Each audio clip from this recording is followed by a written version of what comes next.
Okay, good guys, no? Mayroon na naman tayong AD2 error dito na gagawin. Ito po ay top load, Whirlpool, no? So, Merry Christmas, no? And advance Happy New Year sa ating lahat, no? Medyo busy kami ngayon, guys. Kaya bihira tayo makapag-upload ng video, no? Dami tayong schedule, no? Hindi kami nagkakaundag-aga sa schedule, guys. Kaya hindi tayo makapag-video na. Busy, no? So, ito guys, AD2 error. So, meron na tayong nailabas nito na unang vlog before na AD2. So, nagpalit tayo, guys, ng driver board, no? AD2. So ito guys, AD2, ang unang step din na gagawin namin dito is magpalit din kami ng driver board, no? So yun ang una nating gagawin, pagpalit tayo ng driver board, no? So tingnan natin kung same problem din ba ito, no? Kung driver board din ang problema, no? Kung lagi ba talagang driver board kapag AD2 error, no? So kasi nga doon sa mga previous vlog natin, yung AD2 error guys is driver board ang naging problema, no? So dito tingnan natin kung AD2 error, no? Ayan. So sa mga baguhan, no, huwag niyong kalimutan i-subscribe ng ating YouTube channel. Kung gusto niyong matuto ng mga repair, panoorin niyo lang guys yung mga video natin, no? Halos lahat naman na ilabas na natin, no? So kung ikaw ay nagsimula pa lang, panoorin mo lang yung mga video namin, no, para matutunan niyo, no? So ito, nandito sa ilalim yung driver board nito. So ito yung papalitan namin, no? Una, no? So may dala-dala kaming pamalit guys. Subukan natin palitan kung yun pa rin ang problema ng AD2 error, no? Kasi talaga guys, ang washing machine, no, napaka masilan or talagang mahirap i-trouble talaga yung mga washing machine, no? Lalo na ngayon, naglabasan na yung mga inverter, no? Medyo mahirap siya, no?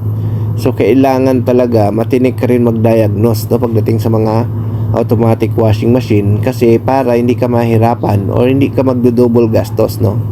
So isa sa number 1 talaga guys, kapag ikaw ay technician ng washing machine, dapat kailangan mo ng parts or meron kang pang test, no? So isa sa number 1 talaga na kailangan dyan, no? Kasi kung ikaw ay gagamit ka ng tester or minsan huhulaan mo kung anong problema, talagang mahirapan ka, no?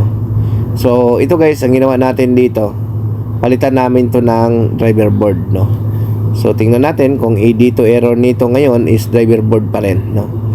So yan. So ito guys, yung bago, yung luma, palitan natin. So meron kaming dala ditong board, no? Papalitan natin siya ng bago para makita natin.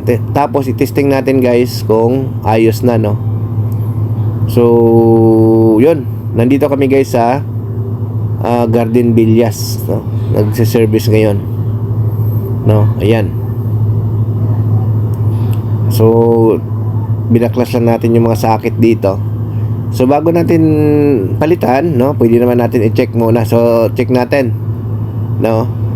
Tingnan natin kung mayroong problema, no? So dito guys, check natin dito yung UBW or yung sa may IPM ng motor, no? Kailangan ang reading dyan is mega ohms or OL, no? Dapat equal, wala kang mabasa na kilo ohms, no? Sa tatlong terminal dyan sa IPM, no? Yung kung saan nakakonect yung terminal ng motor or yung sakit ng motor, dapat yung tatlong terminal na yan walang kilo ohms na marireading or ohms, dapat mega ohms lang or OL, same reading ang tatlo, no? So sa motor naman, pwede siyang i-test, no, yung motor, no?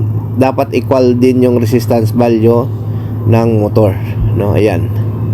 So check namin dito guys, no? So nakita namin dito guys, okay naman yung resistance value ng motor, walang naging problema. Equal reading naman yung tatlong terminal, no? Ayan. So ang issue nito guys, pag on pa lang, dito na kagad, no? So yun ang naging issue niya. So yun, no? So ito guys, try namin palitan, no? Palitan natin siya. As testing natin kung magkaroon pa siya ng error, no? So ito guys, so ito yung dala namin. Tingnan natin, no, kung ito pa rin ang naging problema, no? Ayan. So AD2 error guys, take note yung lumabas sa screen natin. So na-test namin yung IPM, wala kami nakitang shortage. Din yung motor, okay naman, wala rin, no? Wala rin tayo nakitang problema. So yan guys, nasalpak na.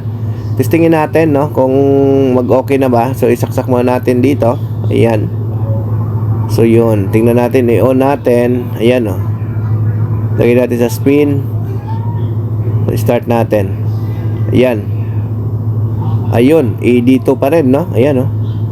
So, ibig sabihin guys, dito sa issue na to is hindi yung driver board ang naging problema, no? So, good yung pinaka driver board niya, no? So, hindi siya ang may problema. Ang may problema nito guys, yung kanyang control board, no? Yung nasa bandang kanan, yung maliit na board guys, yun ang may issue, no? So, dito guys, sa error ng AD to, no? Ito yung mahirap guys, no? Kasi nga, ito guys, pinalitan na natin, no? Pinalitan na natin siya ng control board, no? Yung maliit sa bandang kaliwa, bandang kanan, no? Hindi yung driver board, yung control board. So, ayan. So, mapapansin nyo guys, hindi na siya nag-error, no? So, yun. So, ang naging issue naman nito is yung kanyang control board, no? Yung nagkaroon ng E dito. So, tandaan nyo na lang guys, no? Kapag ang Whirlpool na ganitong model, kapag nag-E dito, so, maaaring driver board ang problema or control board, no? So, ito yung pinakamahirap sa pagtutrouble, no?